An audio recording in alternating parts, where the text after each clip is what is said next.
لا حول ولا قوة إلا بالله العلي العظيم. أعوذ بالله من الشيطان اللعين اللئيم الرجيم. بسم الله الرحمن الرحيم. الحمد لله الذي جعل الحمد ثمنا لنعمائه ومعاذا من بلائه وسبيلا إلى جنانه وسببا لزيادة إحسانه والصلاة والسلام على رسوله نبي الرحمة وإمام الأئمة وسراج الأمة المنتخب من طينة الكرم وسلالة المجد الأقدم ومغرس الفخار المورق وفرع العلاء المثمر المورق أبي القاسم المحمد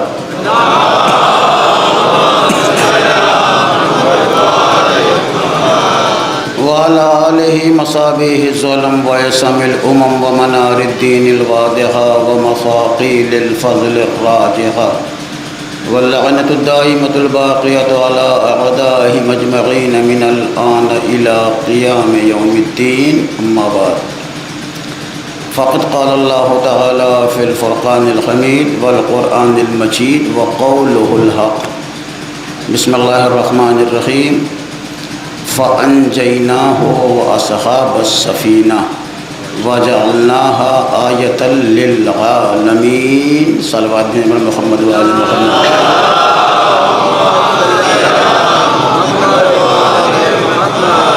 ایک مرتبہ اور جیتی جاگتی صلوات ارشاد فرمائیے آپ حضرات.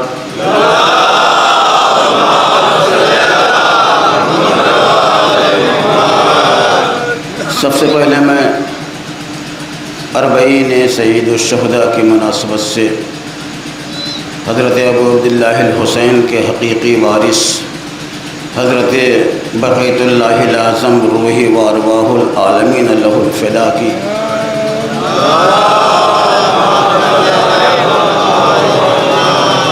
مقدس اور پاک و پاکیزہ بارگاہ میں اور اس کے بعد تمام شیعیان حیدر کرار کی خدمت میں خصوصاً حاضرین مجلس کی خدمت میں تعزیت اور تسلیت پیش کرتا ہوں. اور اس کے بعد میں انجمن جعفریہ کے اراکین کا تہہ دل سے شکر ادا کرتا ہوں، اس لیے کہ من لم یشکر المخلوق لم یشکر الخالق. جو انسان بندوں کا شکریہ ادا نہیں کر سکتا وہ اللہ کا شکریہ ادا نہیں کر سکتا.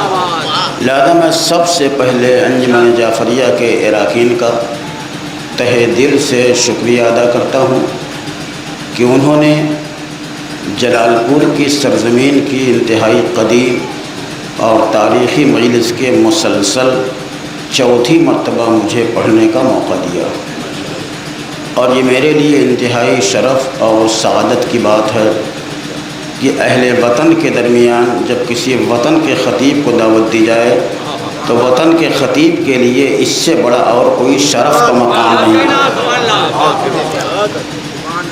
اور دوسری بات، جیسا کہ آپ حضرات کو پہلے سے ہمارے انصر صاحب نے بتا بھی دیا ہے کہ میں آج کی اس مجلس کو کسی نہ کسی موضوع کے تحت خطاب کرتا ہوں. سب سے پہلے مرتبہ جب میں نے آج کی مجلس کو پڑھا تھا تو اس کا موضوع تھا قتل حسین کا مجرم کون. اور دوسرے سال میں نے عنوان سخن بنایا تھا حضرت امام حسین نے نوک نیزے پہ سورہ کہف کی تلاوت کیوں کی. سال گزشتہ میں نے موضوع بنایا تھا قاتلان حسین کا اصل مذہب کیا ہے اور ان کا حقیقی چہرہ کیا ہے. آج کا موضوع انتہائی حساس موضوع ہے اور بڑا تفصیل طلب موضوع ہے. کوشش کروں گا کہ اس موضوع کو دامن وقت کے اندر سمیٹ سکوں. موضوع ہے پوری کائنات میں چاہے انبیاء کرام ہوں، چاہے ائمہ اطہار ہوں، ان تمام کے اصحاب کے درمیان اصحاب حسین کا امتیازی کردار ہے۔ ابھی آپ نے انصر صاحب کی زبانی سنا کہ مولا نے تپتے ہوئے ریگستان کے اوپر ارشاد فرمایا تھا، جیسے اصحاب مجھے ملے ایسے صحابی نہ نانا رسول خدا کو ملے، نہ بابا علی مرتضیٰ کو ملے، اور نہ بھائی حسن مجتبیٰ کو ملے۔ آپ نے ہزاروں مجلسوں میں ان فقرات کو سنا ہوگا، لیکن آج گفتگو اس بات کے اوپر ہے کہ آخر مولا نے اپنے اصحاب کو تمام اصحاب سے ممتاز کیوں قرار دیا؟ پوری گفتگو کا محور اسی کیوں کے جواب پر منحصر ہے، اور میں نے ابھی عرض کیا آپ کے سامنے کہ بڑا تفصیلی موضوع ہے۔ جب تک تمام اصحاب کا کردار نگاہوں کے سامنے نہ ہو، چاہے رسول کے اصحاب ہوں، چاہے امام کے اصحاب ہوں، چاہے بھائی حسن کے اصحاب ہوں، اس وقت تک اصحاب حسین کا کردار معین نہیں ہو سکتا۔ تقابل دو ہم جنس چیزوں میں ہوتا ہے۔ مثلا آج دنیا تقابل کرتی ہے کہ نماز افضل یا عزاداری افضل، ہو رہا نا تقابل؟ کیا یہ تقابل جائز ہے؟ نماز کی اپنی الگ حقیقت ہے، عزاداری کی اپنی الگ حقیقت ہے، اس کا اپنا الگ ایک عنوان ہے، اس کا الگ اپنا عنوان ہے۔ دو ہم جنس چیزوں کے درمیان جب تقابل ہوتا ہے تب وہاں جا کے امتیازی پہلو نمایاں ہوتا ہے۔ بھائی دو شاعر ہوں، اب ان دو شاعروں کے درمیان تقابل ہوگا کہ کس کی فکر بلند ہے، کس کی فکر بلند نہیں ہے۔ ایک عام انسان ہو اور ایک شاعر ہو، اس میں تقابل ہو ہی نہیں سکتا، تقابل ہو ہی نہیں سکتا۔ لہذا ہم جنس کے درمیان تقابل ہوتا ہے۔ اسی لیے میں نے بڑی تلاش و جستجو کے بعد قرآن کریم سے جس آئے وافی ہدایہ کو مطلع سخن قرار دیا وہ سورہ عنکبوت کی 15ویں آیت ہے۔ وَجَعَلْنَا فَأَنجَيْنَاهُ وَأَصْحَابَ السَّفِينَةِ، بے شک ہم نے نوح کو نجات دی اور اصحاب سفینہ کو نجات دی۔ وَجَعَلْنَاهَا آیَةً لِلْعَالَمِينَ، اور ہم نے اسے عالمین کے لیے نشانی قرار دیا۔ عزیزو، یہ کسی عام انسان کا دعویٰ نہیں ہے، قرآن کریم کا آفاقی پیغام ہے۔ جو کل رسول کے ہاتھوں پہ معجزہ تھا اور آج ہمارے ہاتھوں پہ رسول کا معجزہ ہے۔ کل رسول اس کی معجز نمائی کا اعلان کر رہے تھے کہ اگر کسی میں جرأت ہو تو اس قرآن کا جواب لائے۔ آج ہم بھی اس کی معجز نمائی کا اپنے ہاتھوں پہ رکھ کے اعلان کرتے ہیں، اگر کسی میں جرأت ہو تو اس قرآن کا جواب لائے۔ اسی قرآن نے کہا ہے کہ ہم نے نوح کو نجات دی اور اصحاب سفینہ کو نجات دی۔ اب یہیں پہ 2 منٹ کے لیے ٹھہر جائیے آپ حضرات۔ آپ قرآن کریم کی آیتوں کا مطالعہ کیجئے تو آپ کو اس بات کا اندازہ ہوگا کہ اللہ نے ہمیشہ 2 کردار کا تذکرہ کیا ہے۔ اگر صاحبان کردار کا تذکرہ کیا ہے تو اسی کے ساتھ ساتھ بد کرداروں کا بھی تذکرہ کیا ہے، اور جب 2 تذکرہ کیا ہے تو اس کائنات میں ایسے افراد بھی دیکھے جاتے ہیں جو صاحبان کردار سے ان کے کردار کی بنیاد کے اوپر وابستہ ہو جاتے ہیں، اور کچھ ایسے بھی ہیں جو صاحبان مفاد ہوتے ہیں، مفاد کی بنیاد کے اوپر کردار سے وابستہ ہو جاتے ہیں۔ یہ 2 پہلو قرآن میں ہیں۔ قرآن نے ہر نبی کے ساتھ، ہر ولی کے ساتھ، ہر جانشین کے ساتھ، ہر نمائندہ الہی کے ساتھ دو کردار کا تذکرہ کیا ہے۔ قرآن میں جہاں بھی انبیاء کے ساتھیوں کا تذکرہ کیا گیا، جنہیں تاریخ کی زبان میں اصحاب کہا جاتا ہے، وہاں دو کردار ہے، ایک بلند ترین اصحاب، ایک پسترین اصحاب۔ دونوں اصحاب کا تذکرہ سینہ قرآن میں ہے۔ لیکن آئیے، کائنات کا سب سے پہلا انسان جسے دنیا آدم کہتی ہے، یہاں تو صحابیت کا کوئی سوال ہی نہیں پیدا ہوتا، لیکن جہاں بھی خالق کائنات نے دو کردار بیان کیا، ایک حابیل کا کردار ہے اور ایک قابیل کا کردار ہے۔ اگر قرآن نے حابیل کے کمالات کا تذکرہ کیا ہے تو اسی کے ساتھ ساتھ قابیل کی سفاکیت اور اس کی خونریزی کا بھی تذکرہ کیا ہے۔ تو یہاں بیٹے کا تذکرہ ہوا بد کرداری میں۔ ایک قدم اور آگے بڑھیے، جناب نوح کا زمانہ آتا ہے۔ اب یہاں کے اوپر صرف بیٹے ہی کا تذکرہ نہیں ہے، بیٹے کا بھی تذکرہ ہے، بیوی کا بھی تذکرہ ہے۔ یعنی اگر قرآن نے دو کردار کیا ہے، اگر قرآن نے نوح کے نالائق بیٹے کا تذکرہ کیا ہے تو نوح کی نالائق بیوی کا بھی تذکرہ کیا ہے۔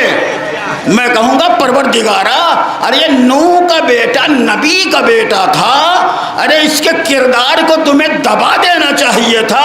آخر تو نے نبی کے بیٹے کے کردار کو دبایا کیوں نہیں؟ کیا تجھے معلوم نہیں کہ اس سے میرے نبی کے دامن کے اوپر حرف آتا ہے؟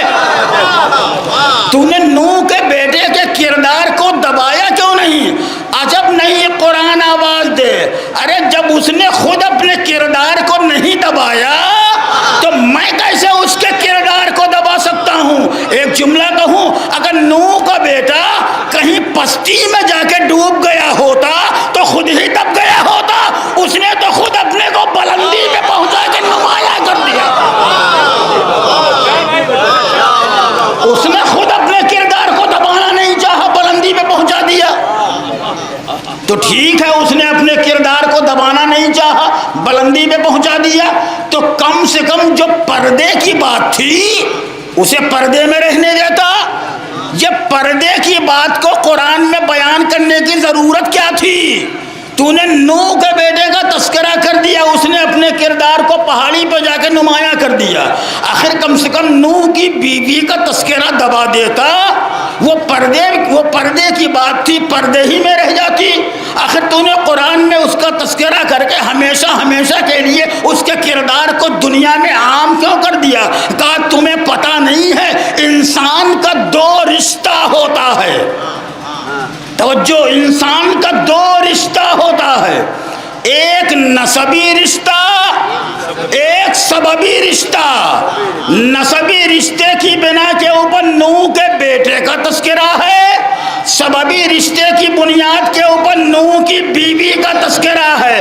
قرآن بتا رہا ہے اگر ایمان و کردار نہیں ہے تو نبی سے رشتہ کام نہیں آ سکتا۔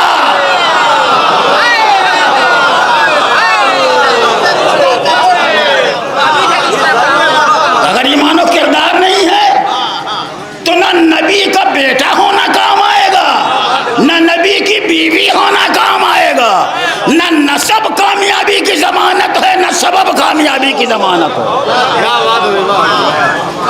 اب یہاں کے اوپر اصحاب کا تذکرہ ملتا ہے۔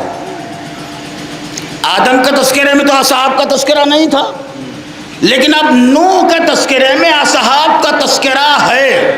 950 سال تبلیغ کی، کتنے افراد مسلمان ہوئے؟ اتنے مسلمان ہوئے، اتنے صاحب ایمان ہوئے کہ نوح کی چھوٹی سی کشتی میں سما گئے۔ ایک چھوٹی سی کشتی بنائی تھی، اسی میں سما گئے۔ جب تک نوح کے اصحاب کشتی میں نہیں آئے تھے اس وقت تک اللہ نے اصحاب نوح کی نجات کا اعلان نہیں کیا تھا۔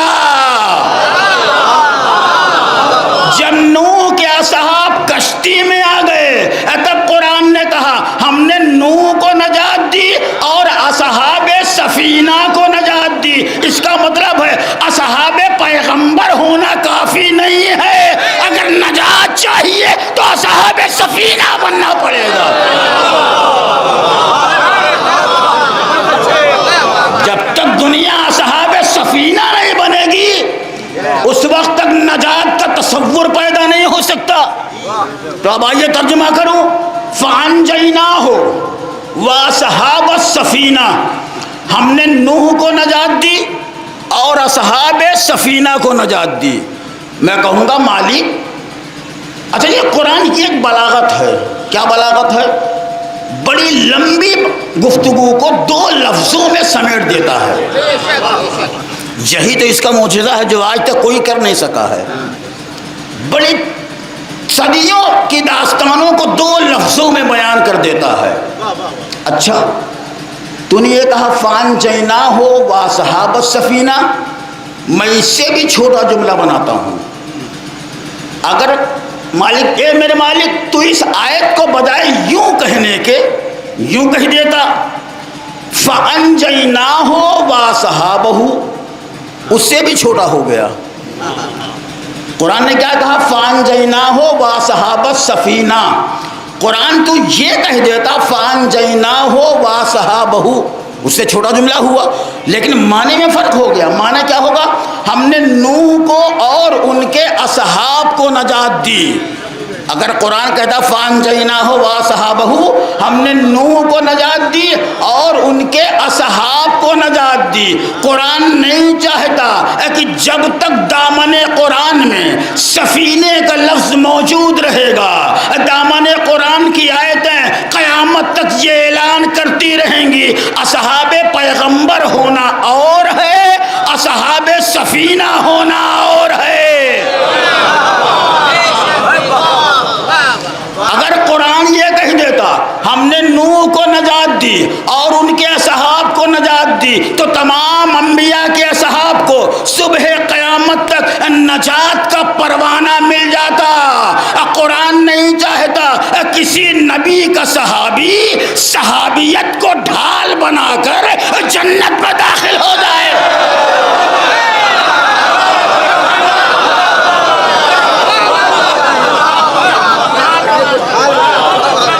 قرآن نہیں چاہتا کہ کوئی بھی صحابی صحابیت کو ڈھال بنائے پھر اسی ڈھال کے ذریعے جنت میں داخل ہو جائے۔ نہیں عزیزو، قرآن نے خود اعلان کر دیا کہ اصحاب نوح کے لیے اس وقت تک کامیابی کا اعلان نہیں ہوا جب تک اصحاب نوح کو اصحاب سفینہ نہ بنا لیا گیا۔ اب عزیزو، سفینہ کسی نبی کا تو نام نہیں ہے، سفینہ کسی ولی کا تو نام نہیں ہے، سفینہ کسی پیغمبر کا تو نام نہیں ہے، سفینہ کسی نمائندہ الہی کا تو نام نہیں ہے، سفینہ کسی جانشین پروردگار کا تو نام نہیں ہے۔ کہا اصحاب سفینہ کو نجات دی۔ تو اے میرے مالک، جو نوح کے زمانے میں تھے وہ سفینے پہ سوار ہو گئے، انہیں تو نے اصحاب سفینہ کہہ دیا، ہمارے لیے کیا حکم ہے؟ ہمارے لیے کیا حکم ہے؟ کہا تجھے نہیں معلوم، جب میں نے اصحاب سفینہ کے لیے نجات کا اعلان دیا ہے تو میں نے تمہارے لیے بھی صبح قیامت تک ایک سفینہ بنا دیا ہے، اور اس سفینے کا نام سفینہ اہل بیت ہے۔ ایک صلوات بھیج دیں بر محمد۔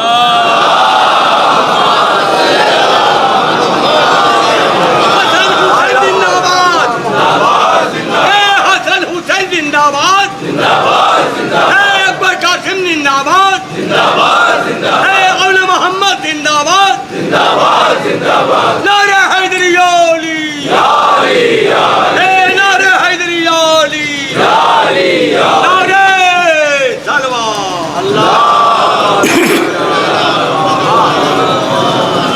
اچھا عزیزو، ہمارے اوپر ہمیشہ سے ایک اعتراض ہو رہا ہے، کل بھی اعتراض تھا، آج بھی اعتراض ہے۔ کیا اعتراض ہے؟ کہ ہم اصحاب پیغمبر کو نہیں مانتے۔ ہے نا اعتراض ہمارے اوپر؟ ہمارے اوپر الزام ہے کہ ہم نبی کے صحابی کو نہیں مانتے. بھائی اس جملے کے لیے اتنا کہنا چاہتا ہوں کہ خدا کی قسم جتنا اصحاب پیغمبر کو ہم مانتے ہیں اتنا دنیا کا کوئی انسان نہیں مانتا. بس فرق یہ ہے کہ ہم آنکھ بند کر کے ہر صحابی کو صحابی نہیں مانتے. ہم قرآن کے پیمانے پہ کردار تولتے ہیں, حدیث کی میزان پہ کردار دیکھتے ہیں, پھر فیصلہ کرتے ہیں کسے 8واں درجہ دیا گیا, کسے 9واں درجہ دیا گیا, کسے 10واں درجہ دیا گیا. اس کا مطلب ہے ہم شخصیت پرستی کی عینک لگا کر اصحاب کو نہیں مانتے, کردار و عمل کے پیمانے پر جو کھرا اترتا ہے اسے اصحاب مانتے ہیں. اور آپ نے کیا کر دیا؟ آپ نے اصحاب اور اہل بیت دونوں کو ایک کر دیا. اصحاب کو اہل بیت میں شامل کر دیا, اہل بیت کو اصحاب میں شامل کر دیا. آپ کے یہاں تو اصحاب اور اہل بیت کے درمیان کوئی تمیز ہی نہیں ہے. اصحاب اور ہیں, اہل بیت اور ہیں. اصحاب کی منزل اور ہے, اہل بیت کی منزل اور ہے. ایک فرق بتاؤں, امام احمد ابن حنبل جن کی ایک فقہ حنبلی ہے, پوری کائنات میں فقہ حنبلی کے اوپر عمل کرنے والے موجود ہیں. امام احمد ابن حنبل سے ان کے بیٹے نے کہا بابا ایک کام میرا کر دیجیے. کہا بیٹا کیا کام ہے؟ کہ میں چاہتا ہوں کہ زمانے کی ترتیب کے اعتبار سے آپ اصحاب پیغمبر کی ایک فہرست مرتب کر دیجیے. بڑا مشکل کام ہے. امام احمد ابن حنبل سے ان کے بیٹے نے کہا کہ آپ ترتیب کے اعتبار سے اصحاب پیغمبر کی ایک فہرست ترتیب دیجیے. باپ نے پوری فہرست مرتب کر دیا, پوری فہرست مکمل کر دیا, اور اس فہرست میں کہیں بھی علی کا نام نہیں لکھا. اور فہرست مرتب کرنے کے بعد بیٹے کو دے دیا. بیٹے نے بڑے غور سے پڑھا, ایک بار نہیں, 2 بار, 3 بار, 4 بار, کہیں نام لکھنا تو نہیں بھول گئے ہیں. وہ کافی غور و خوض کرنے کے بعد کہا بابا آپ نے تو علی سے دشمنی کی حد کر دی. آپ نے علی سے دشمنی کی حد کر دی. کا کیا مطلب؟ کہا آپ نے اصحاب فہرست کو مرتب کیا ہے, اس میں آپ نے کہیں علی کا نام نہیں لکھا ہے. سنیں گے باپ نے کیا جواب دیا؟ بیٹا تم نے مجھے اصحاب کی فہرست بنانے کو کہا تھا, اہل بیت کی فہرست بنانے کو نہیں کہا.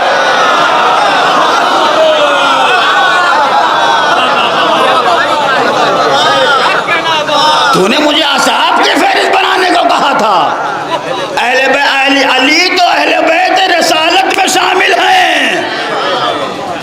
ایک فرق ہوا. اور دوسرا فرق پیش کرتا ہوں کہ اصحاب میں اور اہل بیت کے درمیان کیا فرق ہے. بھائی ہم اصحاب کو مانتے ہیں اور بڑی عزت کی نگاہ سے دیکھتے ہیں, بڑی قدر کرتے ہیں, بڑا احترام کرتے ہیں, اپنے سروں کو قربان کر دیتے ہیں اصحاب پیغمبر کی جوتیوں کے اوپر. یہ ہمارا ایمان ہے. کیوں؟ رسول کے ایسے بھی اصحاب ہیں جن کے لیے حدیث ہے کہ ابو ذر سے زیادہ سچا انسان اس کائنات میں کوئی ہے ہی نہیں. زمین نے ابو ذر سے زیادہ سچے انسان کا بوجھ نہیں اٹھایا. آسمان نے ابو ذر سے زیادہ سچے صحابی کے اوپر سایہ نہیں کیا. ایسا کردار لاؤ, ایسا ایمان لاؤ, تب ہم بتاتے ہیں. تو آئیے اصحاب اور اہل بیت کے درمیان کیا فرق ہے. اصحاب کی شان اور ہے, اہل بیت کی شان اور ہے. اصحاب کا مقام اور ہے, اہل بیت کا مقام اور ہے. بتاؤں کیا فرق ہے. اصحاب اور اہل بیت کے درمیان وہی فرق ہے جو دودھ اور پانی میں ہوتا ہے. کیا مطلب؟ اصحاب اور اہل بیت کے درمیان وہی فرق ہے جو دودھ اور پانی، ارے مولانا آپ یہ کیا کہہ رہے ہیں؟ ارے دودھ کو ہم لوگ بڑی قدر کی نگاہ سے دیکھتے ہیں، ابھی تو میں نے یہ بتایا ہی نہیں کہ کون دودھ ہے کون پانی ہے، ابھی یہ تو بتانے دیجئے مجھے۔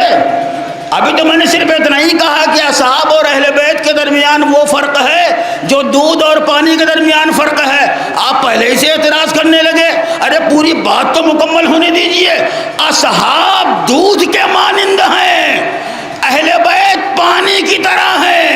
وہ کیسے؟ دودھ خود تو پاک ہوتا ہے مگر پاک کرنے کی صلاحیت نہیں رکھتا۔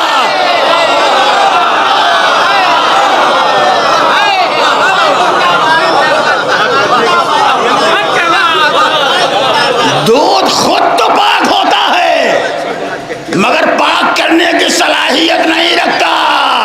پانی خود بھی پاک ہوتا ہے، دوسروں کو پاک کرنے کی صلاحیت بھی رکھتا ہے، اور اتنی صلاحیت رکھتا ہے کہ اگر لشکر شام کا سپاہی حسین کے قدموں میں آ جائے تو ہمیشہ ہمیشہ کے لیے اسے حر بنا دیا جائے۔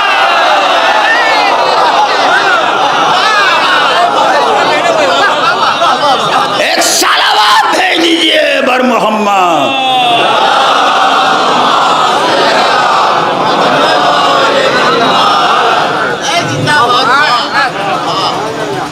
اور آئیے چند فرق اور پیش کروں۔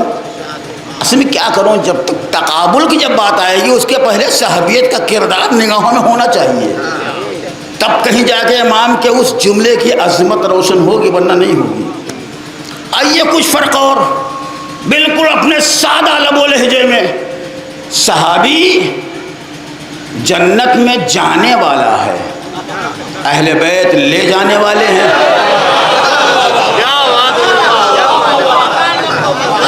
صحابی کوثر پینے والا ہے، اہل بیت پلانے والے ہیں۔ صحابی جنتی ہو سکتا ہے، سردار جوانان جنت نہیں ہو سکتا۔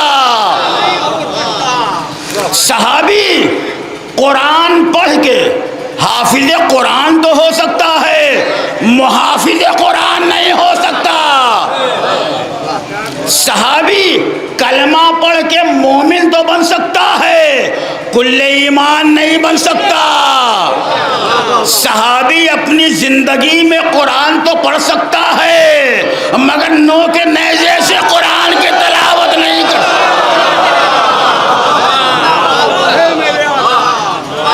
اور ایک جملہ کہوں، صحابی 12 سال کی مدت میں سورہ بقرہ کا یاد کرنے کی کوشش تو کر سکتا ہے، یہ اور بات کہ اسے یاد نہ ہو پائے۔ صحابی 12 سال کی مدت میں سورہ بقرہ یاد کرنے کی کوشش تو کر سکتا ہے مگر پاؤں ایک رکاب میں رکھ کر دوسرے رکاب میں رکھنے تک پورا قرآن نہیں پڑھ سکتا۔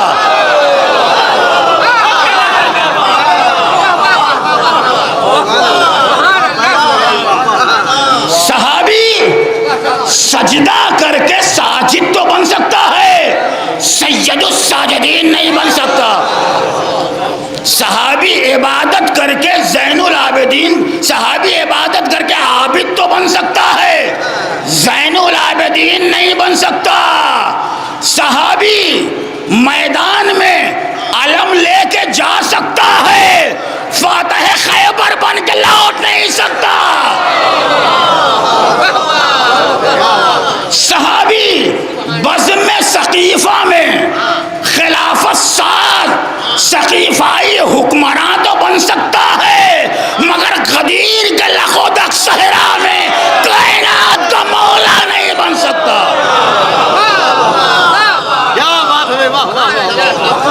صحابی باہر کا ساتھی ہے، اندر کا ساتھی نہیں ہے۔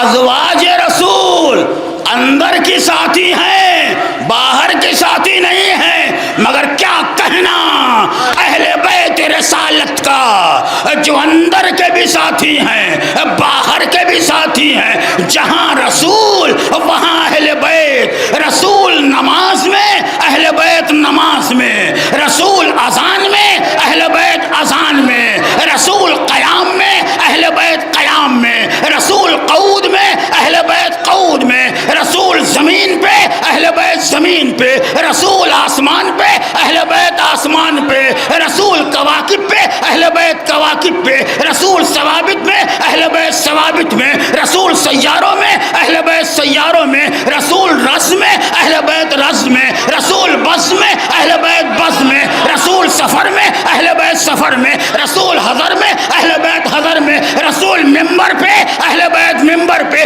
رسول محراب میں اہل بیت محراب میں، رسول جلوت میں اہل بیت جلوت میں، رسول پردہ خلوت میں اہل بیت خلوت میں، رسول خانہ ازواج میں اہل بیت خانہ ازواج میں، رسول چادر فاطمہ میں اہل بیت چادر فاطمہ۔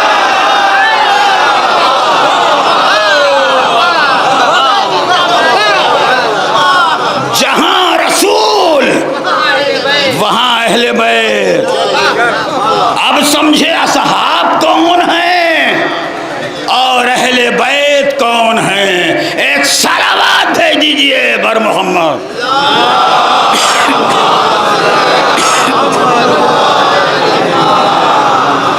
ایک اور اس سے بلندر صلوات۔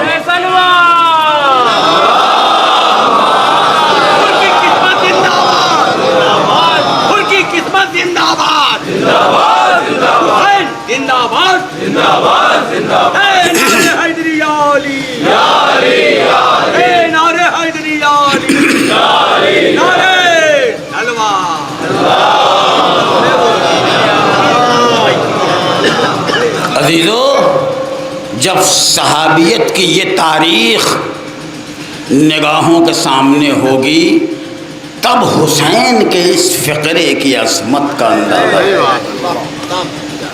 آئیے، کیا زہد کی بنیاد کے اوپر یہ ممتاز ہو گئے؟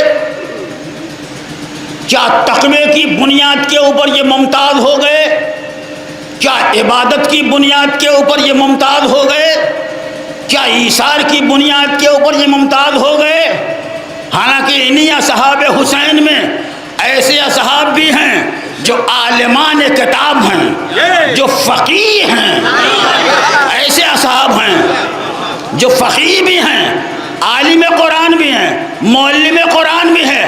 اور بتاؤں، انہی اصحاب میں ایک صحابی ایسا بھی ہے جو کربلا سے پہلے عثمانی تھا، کربلا میں آیا تو حیدری بن گیا، زہیر ابن قین۔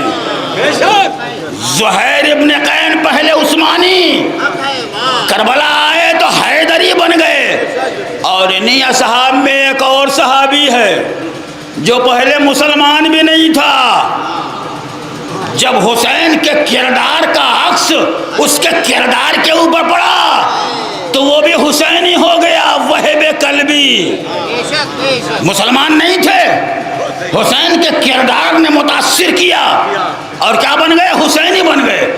لہذا اگر آپ یہ کہیں گے کہ اصحاب حسینی زہد کی بنیاد کے اوپر ممتاز ہیں، عبادت کی بنیاد کے اوپر ممتاز ہیں، تقوی کی بنیاد پر ممتاز ہیں، تو زہیر قین اور وہب قلبی اس میزان پہ پورے نہیں اترتے۔ ضروری ہے ایک ایسی مشترک صفت ہو جو 72 کے درمیان اسی آب و تاب کے ساتھ پائی جائے، وہی آب و تاب ہو۔ لہذا اگر آپ شب عاشور کی تسبیح و تحلیل کو معیار بنائیں گے تو یہ معیار نہیں ہے کہ رات بھر تسبیح و تحلیل ہوتی رہی، یہ معیار نہیں ہے ان کے ممتاز ہونے کا۔ آئیے ایک خوبی ممتاز ہونے کی، کیا رسول نے علی حسین نے اپنے اصحاب کو ممتاز کیوں کہا؟ ایک 2 منٹ کی تمہید۔ قربانی تو آپ کرتے ہی رہتے ہیں اور جانتے بھی ہیں قربانی کسے کہتے ہیں۔ قربانی کیا ہے؟ دنیا میں کوئی مذہب ایسا نہیں ہے جس میں قربانی کسی نہ کسی اعتبار سے پائی نہ جاتی ہو. ہر مذہب میں قربانی کا تصور ہے، لیکن دو قربانی، ایک جبری قربانی، ایک اختیاری قربانی. کیا مطلب؟ یہ جبری قربانی کیا ہے، یہ اختیاری قربانی کیا ہے؟ کہا آپ نہیں جانتے. اگر انسان کو میدان جہاد میں، مولانا پہلے ہی آگے ہوتے بہتر تھا بھائی. آ جائیے آگے، آ جائیے.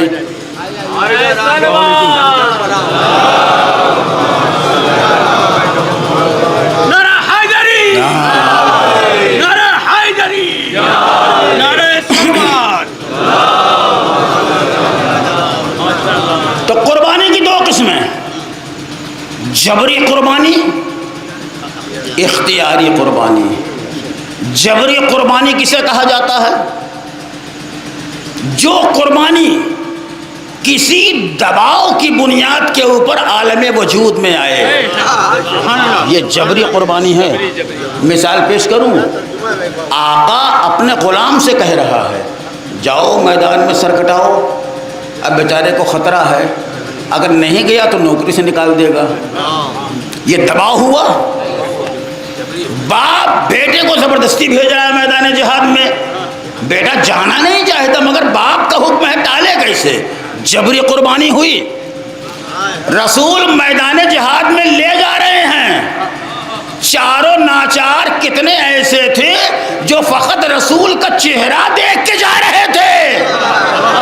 یہ بھی جبری قربانی ہے، دل نہیں چاہتا لیکن جا رہے ہیں. بھائی ورنہ جہاد کے بعد رسول کو منہ کیسے دکھائیں گے؟ دل نہیں چاہ رہا مگر جا رہے ہیں. اسے کیا کہتے ہیں؟ جبری قربانی. جانور کی قربانی لے لیجئے آپ، عید الاضحیٰ کے موقع پہ جانور قربان کرتے ہیں نا، اس میں دونوں قربانی ہے، اختیاری بھی ہے، جبری بھی ہے. کیا کوئی جانور کٹنا چاہتا ہے؟ کوئی بھی جانور کٹنا چاہتا ہے تو جانور کی طرف سے تو یہ جبری قربانی، جانور کی طرف سے. لیکن آپ کی طرف سے اختیاری قربانی، آپ اپنا مال قربان کر رہے ہیں، یہ اختیاری قربانی. تو ایک مثال میں دونوں مثال، لیکن ایک الگ سے مثال دیتا ہوں. اختیاری قربانی جبری قربانی جو دباؤ کے اوپر وجود میں آئے، اور اختیاری قربانی جہاں نہ کوئی دباؤ ہو، نہ کوئی دبدبا ہو، نہ کوئی زور ہو، نہ کوئی زبردستی ہو، بلکہ انسان اپنے ہوش و حواس کے ساتھ میدان جہاد میں آتا ہے، رسول کی آواز پہ لبیک کہتا ہے. یہ کیا ہے؟ اختیاری قربانی. تو میں دونوں قربانی سمجھا چکا کہ جبری کسے کہتے ہیں اور اختیاری قربانی کسے کہتے ہیں. جبری قربانی کی ایک مثال طارق ابن زیاد، اس نے جب اسپین کے اوپر حملہ کیا، طارق ابن زیاد نے اسپین کے اوپر حملہ کیا. افریقہ کے راستے جبل الطارق ایک مقام ہے، اس مقام سے یہ طارق ابن زیاد یورپ میں داخل ہوا، اور اس مقام سے یورپ کی کل دوری 14 کلومیٹر ہے. اس مقام سے سمندر کو پار کیا. سمندر کو پار کرنے کے بعد طارق ابن زیاد یورپ میں داخل ہو گیا اور اسپین کے اوپر حملہ کیا. لیکن حملہ کرنے سے پہلے اس نے ایک کام کیا. کیا کام کیا؟ جیسے ہی اس کا پورا لشکر سمندر کے اس پار چلا گیا، اس نے کیا کیا؟ جن کشتیوں کے ذریعے یہ لشکر گیا تھا، اس نے اپنے فوجوں کی کشتیوں کو جلوا دیا. کیا مطلب؟ ان کا اختیار چھین لیا. اختیار چھین لیا، کشتیوں کو جلوا دیا. آگے بڑھتے ہیں تو دشمن کا لشکر مار ڈالے گا، پیچھے جاتے ہیں تو کشتیاں جل چکی ہیں، سمندر میں ڈوب جائیں گے. اسے کہتے ہیں اختیار کو چھین لینا. ایسے موقع میں کوئی جہاد نہیں کرے گا تو کب کرے گا؟ بھئی آگے جاتا ہے دشمن مار دے گا، پیچھے جاتا ہے سمندر میں ڈوب جائے گا. اب چاروں ناچار مرنا ہی ہے، لیکن طارق ابن زیاد نے مقابلہ کیا اور اس کے لشکر کو کامیابی ہوئی، لیکن مجھے کہنے کا موقع مل گیا۔ اللہ نے طارق ابن زیاد کو کامیابی دی، لیکن کب کامیابی دی؟ جب اس نے اپنے فوجیوں کے اختیارات کو چھین لیا تھا، اختیارات کو سلب کر لیا تھا۔ تو وہ طارق ابن زیاد تھا جو لشکروں کے اختیارات کو چھین رہا تھا۔ لیکن آئیے آپ کو ایک اور منظر پیش کرتا ہوں۔ ایک میدان ہے، تپتا ہوا ریگستان ہے، ریگستان میں ایک خیمہ ہے، خیمے میں ایک سردار ہے، اس کے سامنے اس کے فوجی ہیں، حسین چراغ بجھا رہے ہیں۔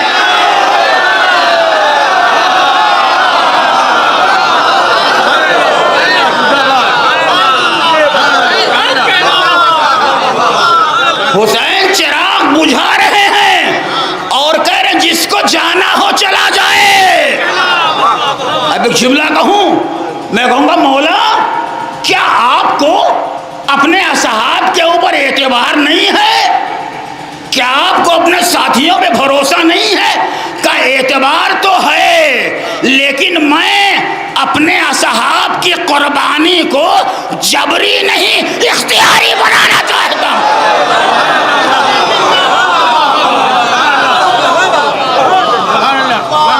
تو وہ طارق ابن زیاد تھا جس نے اختیارات کو چھین کے کامیابی حاصل کی۔ یہ اصحاب حسینی ہیں جنہوں نے اپنے اختیارات کی بنیاد کے اوپر قربانی دی اور تمام اصحاب سے ممتاز ہو گئے۔ پہلا منظر، وہاں اختیار چھینا گیا تھا، یہاں اختیار بانٹ دیا گیا ہے۔ جہاں اختیار چھینا گیا تھا وہاں ایک ملک فتح کیا گیا، اور جہاں اختیار بانٹا گیا تھا اور وہاں پوری انسانیت کو سر کیا گیا۔ جس نے اختیار چھینا تھا اس کے کسی فوجی کا نام کسی کو معلوم ہے؟ کسی کو نہیں معلوم۔ لیکن جہاں اختیار بانٹ دیا گیا تھا، کائنات کے بچے بچے کو حسین کے اس سپاہی کا نام معلوم ہے۔ تو یہ پہلی خوبی مشترک خوبی ہے، 72 کے 72 اس اختیار میں شریک ہیں، نہ ایک پہلو کم نہ ایک پہلو زیادہ، مکمل شریک و سہیم۔ یہ پہلی اختیاری قربانی کی مثال۔ آئیے ایک رخ سے اور اصحاب حسینی کی فضیلت، ابراہیم و اسماعیل کی قربانی۔ آپ کا سنا ہوا واقعہ تو ضرور ہے، مگر میرا مقصد ہے ان واقعات سے اپنے مقصد کے مطابق بات کو حاصل کرنا، ورنہ کون سی ایسی بات ہے جو کسی کو معلوم نہیں، ہر ایک سب کو معلوم ہوتی ہے۔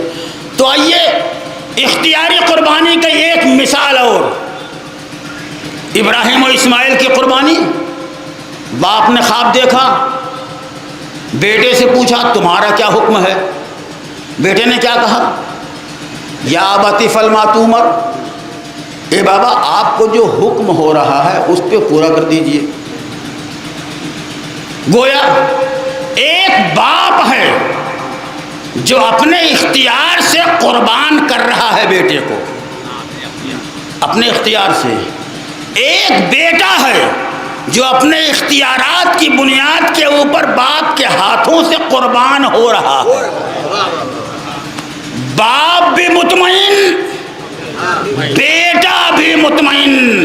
میں کہوں گا ابراہیم خواب آپ نے دیکھا ہے، بیٹے سے پوچھنے کی کیا بات ہے؟ آپ کو جو حکم ہوا اسے پورا کر دیجئے۔ کہا تمہیں نہیں معلوم، اگر میں بیٹے سے نہ پوچھتا تو میری قربانی تو اختیاری ہوتی، اسماعیل کی قربانی جبری ہوتی۔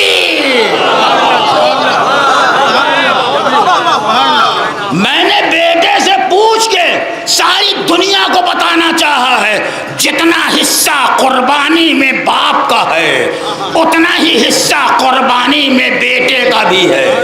جتنا باپ مطمئن ہے اتنا بیٹا مطمئن ہے. کیا کہنا اصحاب حسین ابن علی کا. حسین کی مصاحبت نے ان کے کردار کو اتنی بلندی پہ پہنچا دیا تھا کہ ان کے سینوں کے اندر وہی اطمینان تھا جو ابراہیم و اسماعیل کے یہاں تھا. دوسرا فرق ہوا اختیارات کی بنیاد کے اوپر قربانی، اطمینان کی بنیاد کے اوپر قربانی. اب حسین نے کیا فرمایا ہے؟ جیسے اصحاب مجھے ملے ایسے اصحاب میرے نانا رسول خدا کو نہیں ملے. آپ کو معلوم ہے رسول کے اصحاب کا کارنامہ کیا ہے؟ ایک مثال پیش کرتا ہوں تاریخ سے. ابن عباس صحابی رسول بھی صحابی امیر المومنین بھی، بھائی بھی، مفسر قرآن بھی، علم قرآن کے ماہر بھی، علی کے شاگرد بھی، اور حبر الامہ کا لقب بھی. اتنے کمالات ابن عباس کے ہیں. کیا پھر دہراتا ہوں. صحابی رسول بھی، صحابی امیر المومنین بھی، بھائی بھی، مفسر قرآن بھی، شاگرد امیر المومنین بھی، حبر الامہ بھی. اتنے صفات ہیں صحابی رسول اور صحابی امیر المومنین ابن عباس کے. لیکن ایک منظر پیش کرتا ہوں. صفین کا میدان ہے، گھمسان کا رن پڑ رہا ہے، کمانیں کڑک رہی ہیں، نیزے لچک رہے ہیں، تلواریں برس رہی ہیں، شمشیریں آگ اگل رہی ہیں، سورج آگ کے گولے برسا رہا ہے، تیروں پہ تیروں کی بارش ہو رہی ہے، تلواروں پہ تلواریں چمک رہی ہیں، کشتوں پہ کشتے گرے جا رہے ہیں. یعنی گویا گھمسان کا رن، ادھر سے بھی تیر ادھر سے بھی تیر. اتنے میں سورج نقطۂ زوال تک پہنچا. سورج نقطۂ زوال تک پہنچا. بس جیسے ہی سورج نقطۂ زوال تک پہنچا امیر المومنین نے اسی صفین کے میدان میں مصلی بچھا دیا. تیر برس رہے ہیں، امیر المومنین نے مصلی بچھا دیا. ابن عباس آگے بڑھے، آواز دی یا امیر المومنین یہ بھی کوئی نماز کا وقت ہے؟ تیروں پہ تیر برس رہے ہیں، ایسے عالم میں آپ نے نماز کے لیے مصلی بچھا دیا. ارے نماز خوف بھی پڑھی جا سکتی ہے، نماز کو اول وقت سے ٹالا بھی جا سکتا ہے. یہ کون کہہ رہا ہے؟ صحابی رسول، صحابی امیر المومنین. جیسے ہی صفین کے میدان میں مصلی بچھایا ابن عباس آگے بڑھے، آگے بڑھ کے آواز دی یہ کوئی مصلی بچھانے کا وقت نہیں ہے. علی نے آواز دی ابن عباس تمہیں کچھ خبر بھی ہے؟ ہم جہاد اسی نماز ہی کے لیے تو کر رہے ہیں، ہم جہاد اسی نماز کے لیے کر رہے ہیں. یہ تاریخ کا ایک منظر، لیکن تاریخ کا ایک منظر اور پیش کرتا ہوں. وہی میدان ہے، وہی ماحول ہے، وہی منظر ہے، وہی تلواریں ہیں، وہی شمشیریں ہیں، وہی نیزے ہیں، وہی کمانیں ہیں، وہی تیغ ہیں. اور اس پہ 3 دن کی بھوک اور پیاس ہے. اتنے میں حسین کا ایک صحابی آگے بڑھتا ہے اور آگے بڑھ کے آواز دیتا ہے آقا یہ نماز کا اول وقت آ گیا ہے.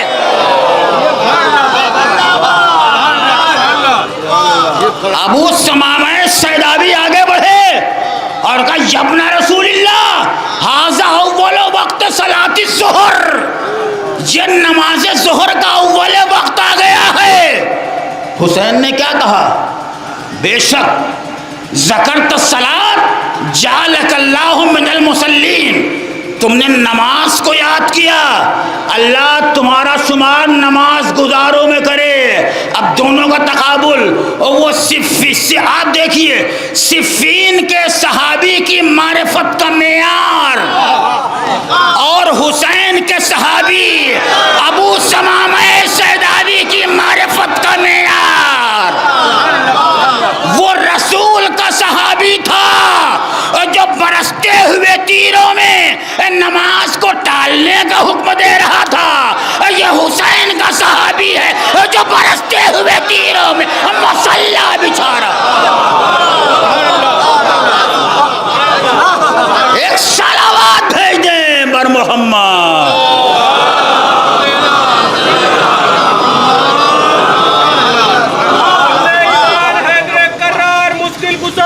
بلند نعرہ نعرہ حیدری، نعرہ صلوات۔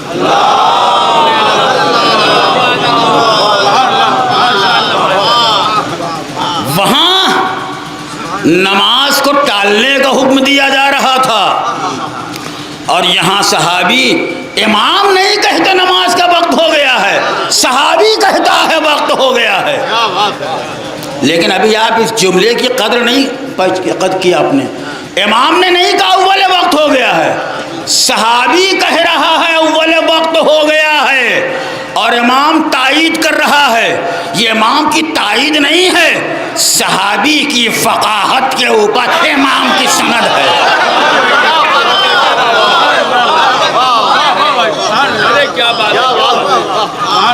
اور ایک بات کہو عزیزو، اوقات نماز میں سب سے آسان اور مشکل اوقات نماز پہچاننا کیسا ہے؟ نماز صبح کا اول وقت پہچاننا آسان ہے یا مشکل؟ مشکل تو ہے، لیکن اتنا مشکل نہیں جتنا لوگوں نے مشکل بنا دیا ہے۔ آسان ہے، ایک صبح کاذب ہے، ایک صبح صادق ہے۔ اگر انسان کو صبح کاذب اور صبح صادق کی پہچان ہو جائے تو کوئی مشکل نہیں، آسان ہے۔ مشکل ہے لیکن پھر بھی آسان ہے۔ لیکن نماز مغرب کا وقت اول وقت پہچاننا بہت مشکل ہے۔ آسان یہ بھی ہے، مشکل تو ہے جو کچھ نہیں جانتا اس کے لیے سب کچھ مشکل ہے، جو تھوڑا بہت جانتا اس کے لیے تو آسان ہے۔ بھائی سورج ڈوبنے کے بعد ایک سرخی مغرب سے پیدا ہوتی ہے، وہ غائب ہو جائے، اول وقت ہو گیا، بہت آسان ہے۔ نماز صبح کے اول وقت کا پہچاننا آسان، نماز ظہر کے اول وقت کا نماز مغرب کے اول وقت کا پہچاننا آسان، لیکن عزیزو نماز ظہر کے اول وقت کا پہچاننا بہت مشکل ہے۔ ابو ثمامہ نے کہا ہے کہ نماز کا وقت داخل ہو گیا ہے، امام نے تائید کی ہے، یہ بات ذہن میں رہے۔ تو مغرب کا وقت پہچاننا آسان، صبح کا وقت پہچاننا آسان، لیکن نماز ظہر کا اول وقت پہچاننا بہت مشکل۔ ایک روایت پیش کروں، ایک امام کا صحابی حضرت امام جعفر صادق علیہ السلام کی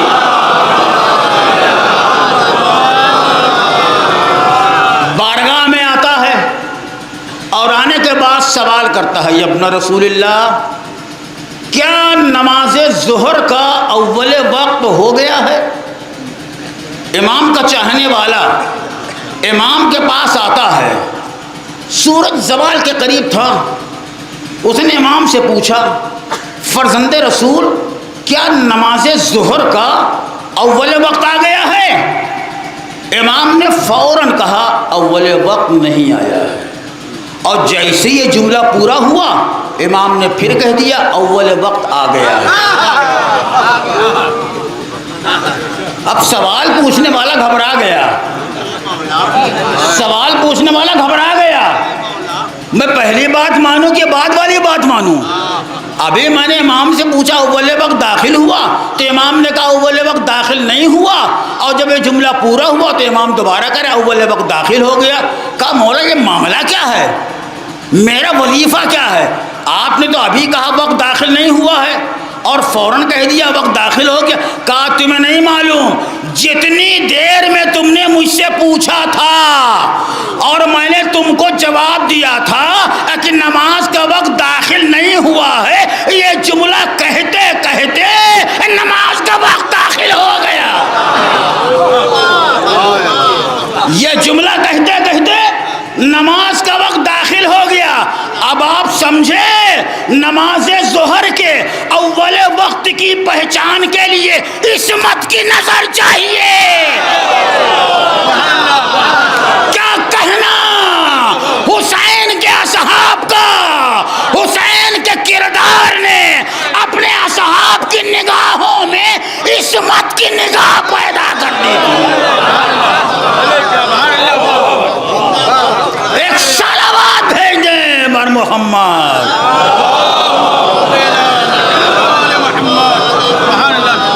اب سمجھ میں آیا کہ مولا نے کہا کہ مجھے ایسے صحابی ملے جیسے نانا رسول کو نہیں ملے. واضح ہو گیا جملہ. لیکن ابھی ایک پہلو باقی ہے، ابھی اس کا ایک اور پہلو پیش کر دوں.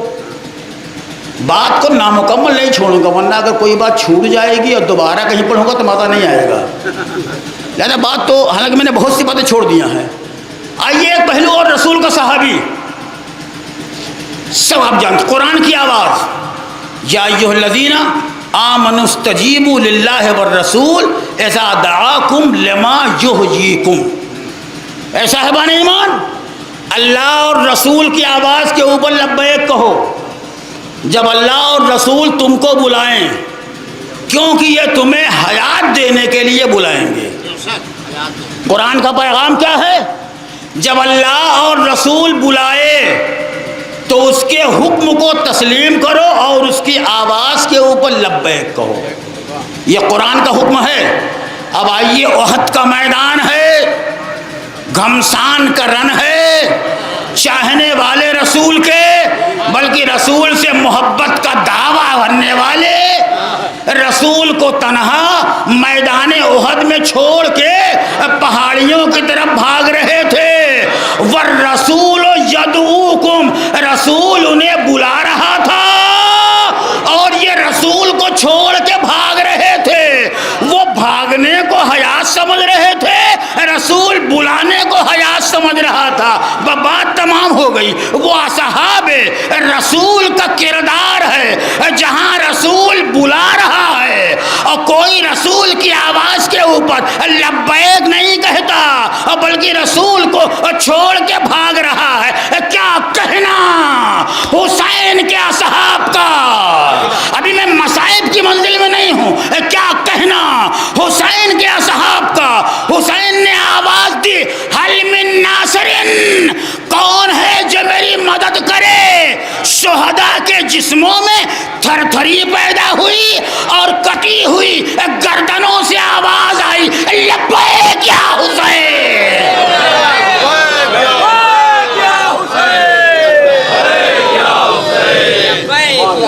وہ رسول کے اصحاب تھے جو رسول کی آواز کے اوپر لبیک نہیں کہہ رہے تھے.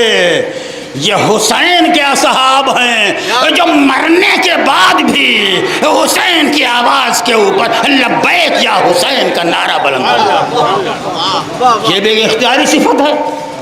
اور آگے بڑھیے. آئیے، صحابی رسول سے افضل اصحاب امام حسین. پہلو بہت سے ہیں. اب آئیے، صحابی امیر المومنین. مولانا نے یہ بھی تو کہا کہ جیسے اصحاب مجھے ملے ایسے اصحاب بابا علی مرتضیٰ کو نہیں ملے. آپ نے رات اشعار میں نہج بلاغت پہنچ گئی شعر سنا ہی ہوگا. نہج بلاغت پہنچ گئی تو کیا نہج بلاغت فقط سنائی ہے یا کبھی پڑھا بھی ہے؟ نہج بلاغت فقط سننا کافی نہیں ہے یا نہج بلاغت تک لوگوں کے ذہنوں کو پہنچا دینا کافی نہیں ہے. تمہارا وہاں پہنچنا ضروری ہے جو نہج بلاغت میں لکھا ہوا ہے. لوگوں کو پہنچانا ضروری نہیں، تمہارا پہنچنا ضروری ہے. اسی نہج بلاغت میں مولائے کائنات غالب کل غالب حضرت مولانا علی ابن ابی طالب علیہ الصلوۃ والسلام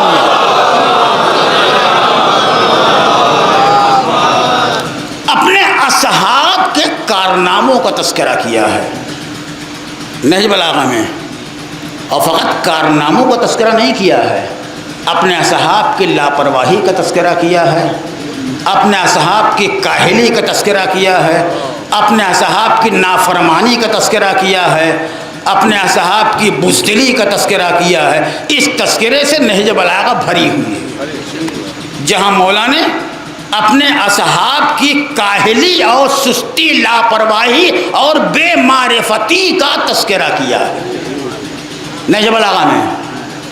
اور وہیں ایک بات اور کہی مولا نے، جانتے ہو میرے اصحاب کیسے ہیں؟ میرے اصحاب ایسے ہیں کہ میں اپنا ایک صحابی امیر شام کو دے کر ان سے 10 صحابی لے سکتا ہوں، یعنی اپنے ایک صحابی کو امیر شام کے 10 صحابی سے بدل سکتا ہوں۔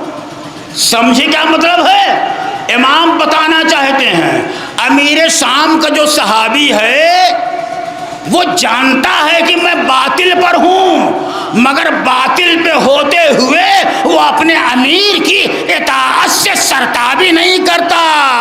اور تم میرے صحابی ہو اور تم جانتے ہو کہ میں حق پر ہوں، یہ جانتے ہوئے بھی میری اطاعت سے ٹال مٹول کر رہے ہو۔ جی علی نے اپنے اصحاب کا تذکرہ نہج بلاغہ میں کیا ہے، اور ایک جملہ اور کہا ہے، جب صفین کے میدان میں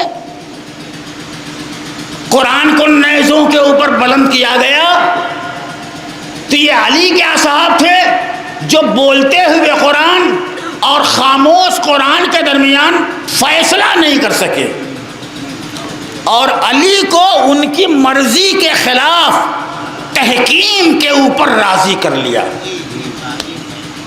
علی کو ان کی مرضی کے خلاف تحکیم کے اوپر راضی کر لیا، تو میری بات ثابت ہو گئی، وہ اصحاب علی تھے جو علی کی اطاعت سے ٹال مٹول کر رہے تھے، علی کی اطاعت سے انکار کر رہے تھے، مگر کیا کہنا اصحاب حسینی کے کردار کا۔ ایک جملہ کہوں، حسین کو زبان سے کہنے کی ضرورت نہیں ہے، حسین کا ہر صحابی حسین کے آنکھوں کے اشارے کو حکم امام سمجھ کر اپنی جان قربان کرتا ہے، آنکھوں کے اشارے کو حکم امام سمجھ کر جان قربان کرتا ہے۔ ان کی بے معرفتی کا عالم وہ تھا، اب حسین کے اصحاب کی معرفت کا عالم دکھاؤں آپ کو کیا ہے۔ یہی نماز ظہر ہے، نماز ظہر ہوئی، تیر برس رہے ہیں، مصائب نہیں ہے ابھی، تیر برس رہے ہیں، حسین نے اپنے 2 سپاہیوں کو آگے کھڑا کر دیا، زہیر ابن قین، سعید ابن عبداللہ، یہ 2 صحابی آگے کھڑے ہو گئے۔ اب یہاں تو میں خدا کی قسم یہ کہنے میں حق بجانب ہوں کہ یہ 2 قربانیاں سعید و زہیر کی نماز ہی کے لیے ہوئی ہیں، اور قربانیاں تو چھوڑ دیجئے، یہ دونوں قربانیاں سعید و زہیر کی بلا شائبہ مجاز نماز کے لیے ہوئی ہیں۔ اب افسوس ہے حسین کا وہ صحابی جو اپنی جان نماز کے اوپر قربان کرے، اسی حسین کا ماننے والا نماز سے کوسوں دور رہے۔ یہ 2 قربانیاں نماز کے لیے ہوئی ہیں، حسین نماز ظہر پڑھ رہے ہیں، سعید ابن عبداللہ اور زہیر ابن قین آگے ہیں۔ دنیا اس بحث میں نہ جائے کہ زہیر ابن قین اور سعید نے نماز پڑھی یا نماز نہیں پڑھی، یہ بحث کرنا بیکار ہے کہ حسین نماز پڑھا رہے تھے، یہ آگے کھڑے ہو کے تیروں کو روک رہے تھے۔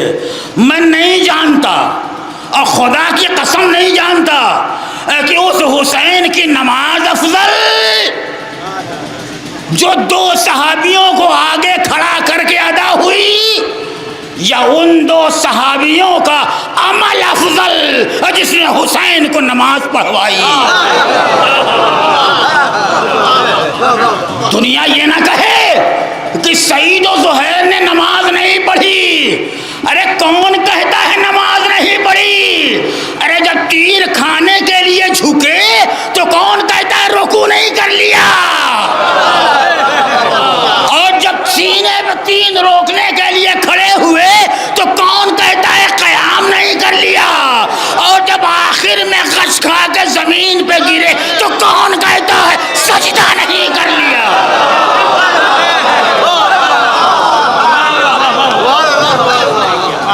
ایک صلوات بھیج دیں بر محمد.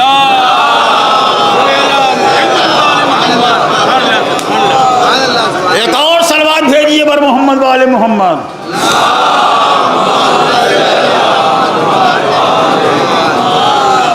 جیسے اصحاب مجھے ملے ایسے اصحاب بابا علی مرتضیٰ کو نہیں ملے. واضح ہوا آخری منزل.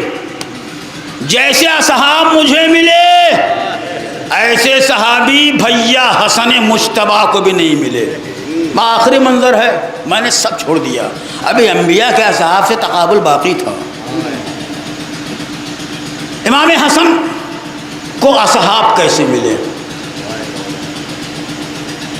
کبھی کسی شاعر نے اسی جلال پور میں ایک بار مصرع کہا تھا، فقط مسلمہ کے خون کے احترام پر ذوالفقار رکھ دی. امام حسن کے حوالے سے باہر کہے.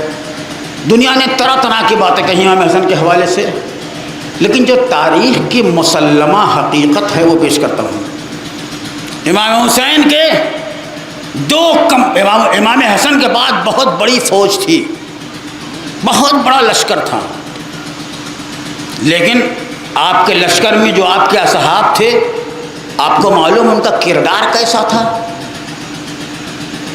امیر شام نے دولت کا لالچ دے کر، درہم و دینار کا لالچ دے کر امام حسن کے فوجی سرداروں کو خرید لیا تھا. یہ تاریخ کی مسلمہ حقیقت ہے. امام حسن کے سردار بک گئے تھے. جو اصحاب تھے اور سرداران لشکر میں شمار تھا وہ بک گئے تھے. رشوت لے لیا امیر شام سے، امیر شام کے پاس چلے گئے اور اتنا بک گئے کہ جب نماز کا وقت آیا تو انہی اصحاب نے امام حسن کے پاؤں کے نیچے سے مصلی چھین لیا تھا. یہ امام حسن کے اصحاب کا کردار ہے جو درہم و دینار کے بلبوتے پر، رشوت کے بلبوتے پر، کردار کے بلبوتے پر، پیسوں کے بلبوتے کے اوپر، تخت و تاج کے بلبوتے کے اوپر، اقتدار کے بلبوتے کے اوپر حسن کو چھوڑ کے امیر شام کے ہاتھوں بک گئے. لیکن کیا کہنا اصحاب حسینی کا، نہ انہیں درہم خرید سکا، نہ دینار خرید سکا، نہ حکومت خرید سکی، اور اتنے ارادے کے مستحکم تھے کہ شمر کا امان نامہ بھی ان کو ٹس سے مس نہ کر سکا. شمر امان نامہ لایا تھا، کیا کہا تھا؟ کہاں ہے میرے بھانجے؟ آئے میں انہیں امان دیتا ہوں. عباس آگے بڑھے، کیا کہا؟ لعنت ہے تجھ پر اور تیرے امان نامے کے اوپر. مجھے امان ہے، فرزند رسول کو امان نہیں ہے. یہ عباس نہیں بول رہے تھے، عباس کی زبان میں اصحاب حسینی کا ارادہ بول رہا تھا. اب سمجھ میں آیا. جیسے اصحاب مجھے ملے ایسے اصحاب کسی کو نہیں ملے. نہ بھیا علی، نہ بابا علی کو ملے، نہ بھیا حسن کو ملے، اور نہ نانا رسول خدا کو ملے. اب آپ اس جملے کو پڑھیے. حسین نے تپتے ریگستان پر کتنی خود اعتمادی کے ساتھ کہا تھا، جیسے اصحاب میرے ہیں ایسے اصحاب کسی کے نہیں. ایک منظر اور پیش کر دیتا ہوں انبیاء کا، ورنہ میرے دل کی کسک باقی رہے گی. جناب طالوت کا نام سنا ہے آپ نے؟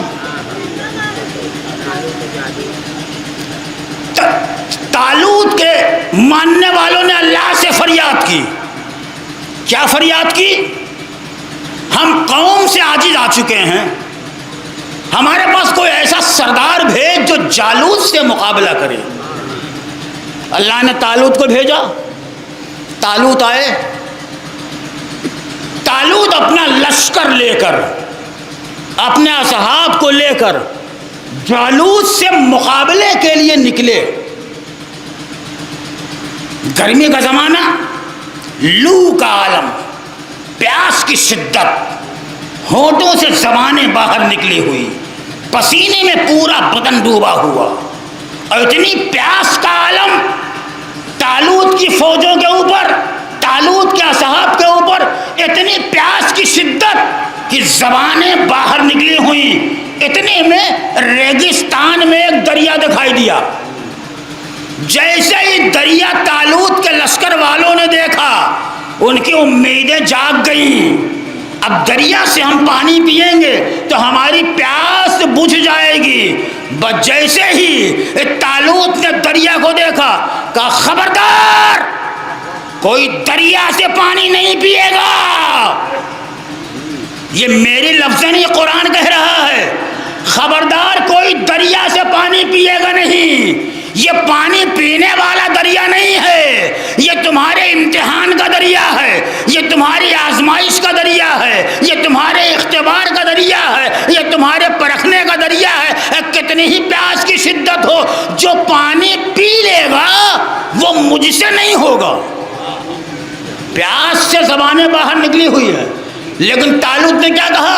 جو پانی پی لے گا وہ مجھ سے نہیں ہوگا۔ ہاں، اگر کسی کو زیادہ پیاس ہے تو وہ ایک گھونٹ پی سکتا ہے، بس ایک گھونٹ پی سکتا ہے۔ پیاس کی شدت، پانی سے پینے سے بالکل منع کیا گیا، لیکن آخر میں کیا کہا؟ ایک گھونٹ پانی پی سکتے ہو۔ لیکن کیا لوگوں نے ایک گھونٹ پانی پیا؟ سیر ہو کے پوری فوج نے پانی پیا۔ نبی سے رشتہ رہے یا نہ رہے، پیاس ہماری دور ہونی چاہیے۔ نبی کے منع کرنے کے باوجود سامنے پانی بہہ رہا ہے، سب نے پانی پیا اور پیٹ بھر کے پیا۔ کسی نے سوچا بھی نہیں کہ نبی سے رشتہ رہے گا یا رشتہ نہیں رہے گا۔ یہ حسین کے اصحاب ہیں، 3 دن کی پیاس ہے، سامنے بہتا ہوا دریا ہے، لیکن دریا کے پانی کو پیا نہیں، بلکہ دریا کو چلو میں اٹھا کے اسی کے منہ پہ مار دیا، تاکہ دنیا کو اندازہ ہو جائے ہمارے ارادوں میں کتنی طاقت ہے، ہمارے حوصلوں میں کتنی طاقت ہے۔ عزادارو، آج ہماری پہچان کا ذریعہ 2 چیزیں، ایک عزاداری ہماری پہچان کا ذریعہ، اور ایک عزاداری ہماری پہچان کا ذریعہ، دوسرے مرجعیت ہماری پہچان کا ذریعہ۔ غلط تو نہیں کہہ رہا ہوں؟ آج دنیا میں اگر شیعیت کو پہچانا گیا ہے یا عزاداری کے ذریعے یا مرجعیت کے ذریعے، اسلام دشمن طاقتوں کا حربہ یہی ہے۔ اگر شیعوں کے درمیان انتصار پیدا کرنا ہو، ان کی عزاداری کو ختم کر دیا جائے، ان کی مرجعیت کو تباہ کر دیا جائے، ان کا وجود ختم ہو جائے گا۔ ارے تم آج کہہ رہے ہو، ہم تو 1200 سال سے دیکھ رہے ہیں، عزاداری اور مرجعیت کل بھی ہماری پہچان تھی، آج بھی ہماری پہچان ہے، قیامت تک ہماری پہچان رہے گی۔ کیوں رہے گی؟ دنیا کی طاقتیں نہ عزاداری کو ختم کر سکتی ہیں، نہ مرجعیت کو ختم کر سکتی ہیں۔ کیوں؟ عزاداری کی محافظ فاطمہ زہرا ہے، مرجعیت کے محافظ امام زمانہ ہے۔ ایک صلوات بھیج دیں بر محمد۔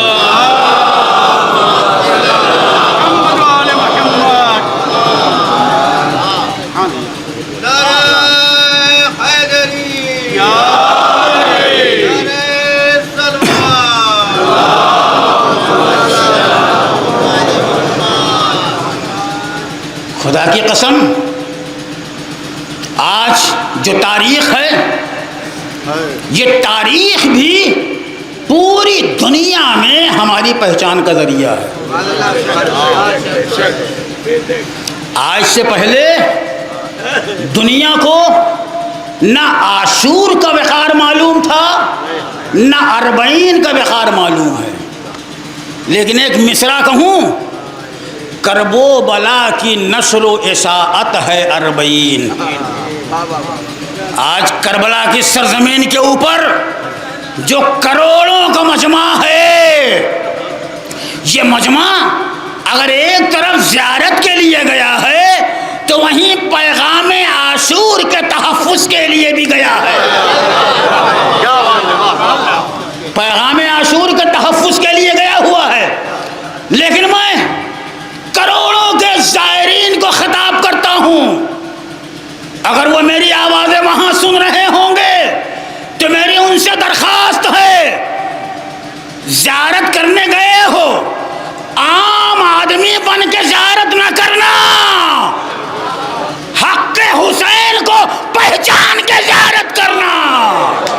اور جب وہاں سے تحفے لانا، جب وہاں سے سوغات لانا تو فقط تسبیح و سجدگاہ اور کفن کی سوغات نہ لانا، بلکہ اس کے ساتھ ساتھ پیغام عاشور بھی لانا، مظلوم کی حمایت کرنے کا حوصلہ لانا، ظالم سے نفرت کرنے کا جذبہ لے کے آنا. تب دنیا کو اندازہ ہوگا عاشور کیا ہے اور اربعین کا وقار کیا ہے. ایک سالہ بعد بھیج دیں بر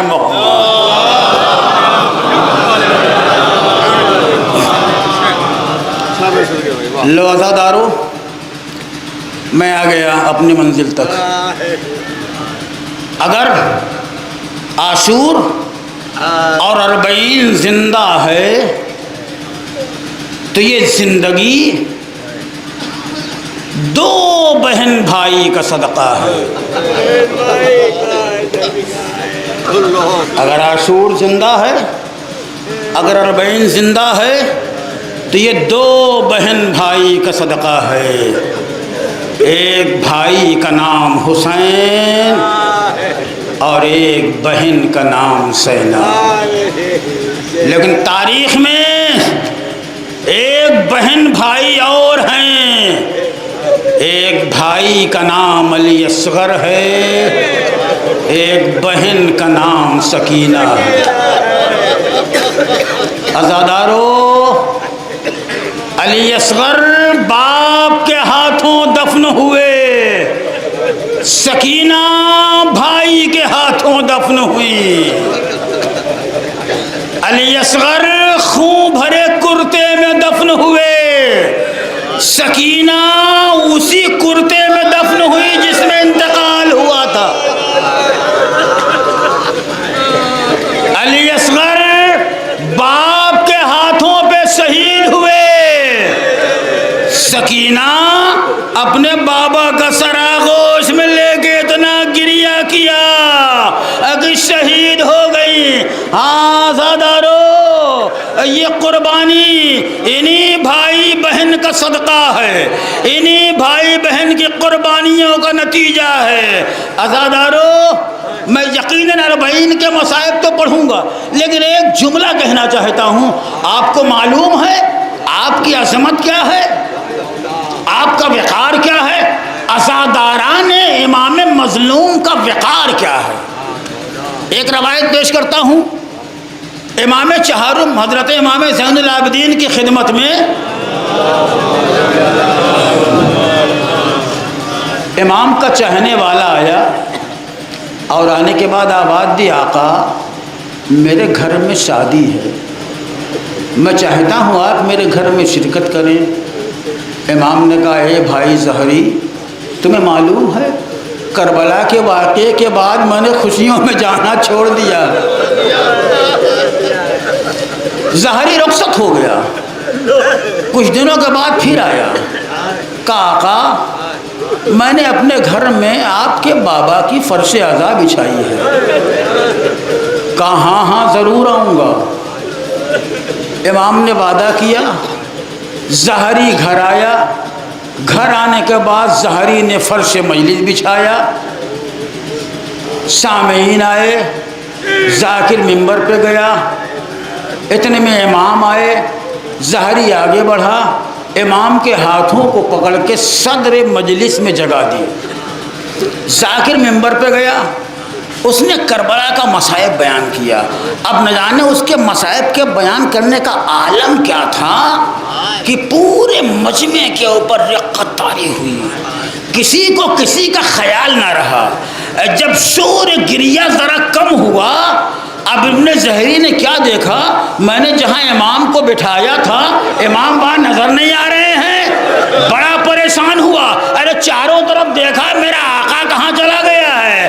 ارے جب دیکھا تو کہاں دیکھا, جہاں حسین کے عزادار اپنے جوتے اتارتے ہیں میرا مولا وہیں بیٹھا ہے. اور فقط بیٹھا ہی نہیں ہے, عزاداروں کی جوتیاں بھی سیدھی کر رہا. زہری آگے گیا. ارے آقا رے آپ یہاں بیٹھ گئے.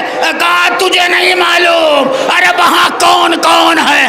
ارے دادی فاطمہ, ارے بابا علی مرتضیٰ, وہ میری جگہ یہی ہے. یہی وہ میرا امام تھا جس نے کربلا کے بعد جب بھی کسی نے آپ سے پوچھا آپ کو سب سے زیادہ مصیبت کہاں ہوئی, تو آپ نے 3 بار الشام الشام الشام, ہائے بازار شام, ہائے دربار شام, ہائے زندان شام. منہال کہتا ہے میں امام کی خدمت میں گیا, آواز دی آقا ارے آپ کب تک روئیے گا. ارے کہا یوسف کا یعقوب کا ایک بیٹا نگاہوں سے اوجھل ہوا تھا, اتنا روئے کہ آنکھوں کا نور چلا گیا. ارے میرے 18 یوسف, مجھ سے کہتے ہو کتنا رو گے. کہا ارے شہادت تو آپ کے گھرانے کی میراث ہے. کہے منہال ارے تو نے انصاف نہیں کیا. ارے اگر شہادت میراث ہے تو کیا میری ماں اور بہنوں کا ننگے سر بازاروں میں جانا, درباروں میں جانا, یہ بھی میراث ہے. جزاکم ربکم خیر الجزا. خدا آپ کو کسی غم میں نہ رلائے سوائے غم سرکار سید الشہداء. یزید کا پیغام سید سجاد کے پاس آتا ہے. کہا سجاد آپ کو یزید نے بلایا ہے. زینب پریشان ہو گیا. کہا بیٹا سجاد میں تجھے اکیلے نہیں جانے دوں گی. کہا نہیں پھوپھی اماں آپ کا جانا مناسب نہیں. سجاد اکیلے گئے, یزید کے پاس پہنچے. یزید نے کہا سجاد میں نے تمہیں رہا کر دیا ہے. کہا اچھا. کہا یہ بتاؤ یہیں رہنا چاہتے ہو یا مدینے میں جاؤ گے. کہا یزید میں جب تک اپنی پھوپھی اماں سے مشورہ نہ کر لوں کوئی جواب نہ دوں گا. آئے پھوپھی کے پاس. کہا بیٹا سجاد کیا ہوا. کہا یزید نے ہمیں رہا کر دیا ہے اور یہ کہا جی چاہے تو یہاں رہیں جی چاہے تو مدینہ جائیں. کہے سجاد یزید سے کہہ دے ابھی زینب نے اپنے بھیا کا ماتم نہیں کیا ہے, ابھی زینب نے اپنے بھیا پہ آنسو نہیں بہایا ہے. ایک مکان خالی کرا دے. مکان خالی ہوا. ارے شام کی عورتیں پرسا دینے کے لیے آئیں. زینب نے فرش بچھایا, ایک مسند آراستہ کی, بلندی پہ سجاد کو بٹھایا. آواز دی بیٹا سجاد تیرا بابا شہید ہو گیا, ابھی تک تجھے کسی نے پرسا نہیں دیا. اے سجاد ارے تمہیں تیرے بابا کا پرسا, اکبر کا پرسا زینب نے پرسا دے دیا. تبرکات آئے. ارے شہداء کے سر آنے لگے. ایک ایک شہید کا سر آتا ہے اور بی بی آگے بڑھتی ہے اس کے سر کو لے لیتی ہوتی ہے. عباس کا سرایا کلثوم نے بڑھ کے لے لیا. ارے قاسم کا سرایا فروا نے بڑھ کے لے لیا. ایک ایک شہید کا سر آتا ہے. حسین کا سرایا زینب نے بڑھ کے آغوش میں لے لیا. تاریخ نے لکھا ایک دفعہ 2 چھوٹے چھوٹے بچوں کا سر آیا, لیکن وہ سر لینے والا کوئی نہ تھا. ارے لانے والے نے آواز دی, ارے کیا ان بچوں کی ماں زندہ نہیں؟ بس زینب نے آواز دی, ارے میں زندہ ہوں, مگر اپنے بھیا کا غم منانے میں اپنے بچوں کا غم بھول گئی. شہداء کے سر آ چکے, لوٹی ہوئی چادریں واپس آ رہی ہیں. زینب ایک ایک چادر اٹھاتی ہے. رباب لو یہ تمہاری چادر ہے, فروا لو یہ تمہاری چادر ہے, فضہ لو یہ تمہاری چادر ہے. ارے انہی چادروں کے درمیان ایک ننھی سی چادر, ارے اس چادر کا لینے والا کوئی نہیں. زینب نے چادر اٹھایا, قید خانے کے گوشے میں گئی, قبر سکینہ پہ وہ چادر رکھ دی. اے بیٹی سکینہ, ارے یزید نے ہمیں رہا کر دی. بازار چند فقرے, 1 سال کی قید با مشقت کے بعد رہائی ملی تو یہ قافلہ سب سے پہلے روز اربعین حسین کی قبر کے اوپر پہنچا ہے. لیکن تاریخ کا فقرہ ہے جب یہ لٹا ہوا قافلہ رہائی پانے کے بعد کربلا کی سرزمین پہ پہنچا ہے تو ہر ایک کی نگاہوں میں عاشور کا منظر گھومنے لگا. اب زینب نے جیسے ہی بھیا کی قبر کو دیکھا, اپنے کو بھائی کی قبر پہ گرا دیا. اے بھیا زینب, اے بھیا زینب لٹ گئی. اے بھیا آپ نے جو امانت دی تھی وہ امانت زندان شام میں کھو کے آئی ہوں. 3 روز تک حسین کا چہلم منایا گیا, شہیدان کربلا کا چہلم منایا گیا. 3 روز تک دل کھول کے ناموس اہل بیت اطہار نے 40 منایا, حسین کے اوپر آنسو بہایا. لیکن ایک فقرہ کہتا ہوں, جب کبھی عباس کا تذکرہ ہوتا ہے تو نوجوانوں کو مخاطب کیا جاتا ہے, جب اکبر کا تذکرہ ہوتا ہے تب بھی نوجوانوں کو مخاطب کیا جاتا ہے, جب اونا محمد کا تذکرہ ہوتا ہے تب بچوں کو مخاطب کیا جاتا ہے. لیکن میرا دل نہیں, میرا دل کہتا ہے آج کس سے کہوں کس کا ماتم ہے. میرا دل چاہتا ہے اپنی ماں اور بہنوں کو آواز دوں, اے میری ماں اور بہنوں, اپنی گودیوں کے بچوں کا حوصلہ جوان رکھنا. رباب کے لال پہ آنسو بہانے کا وقت آ گیا. اے میرے بچوں, گودیوں میں سونے کا وقت نہیں ہے. رباب کا لال جھولے میں تڑپ رہا ہے. چند فقرے, 3 روز چہلم ہوا.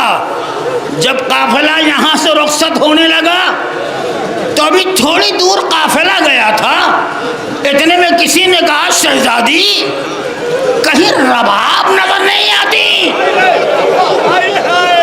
دیکھا گیا کہاں, کہیں رباب نہیں دکھائی دے رہی ہیں. قافلہ روکا گیا, سیدانیاں ہماریوں سے نیچے اتری, رباب کو تلاش کیا. کیا دیکھا, رباب اپنے وارث کی قبر سے لپٹی ہوئی بین کر رہی ہے. اے میرے والیو وارث, ارے رباب مدینہ جا کے کیا کرے گی. ارے میری مانگ بھی اجڑی, میری کوکھ بھی اجڑی, میرا اصغر کربلا کے میدان میں, میری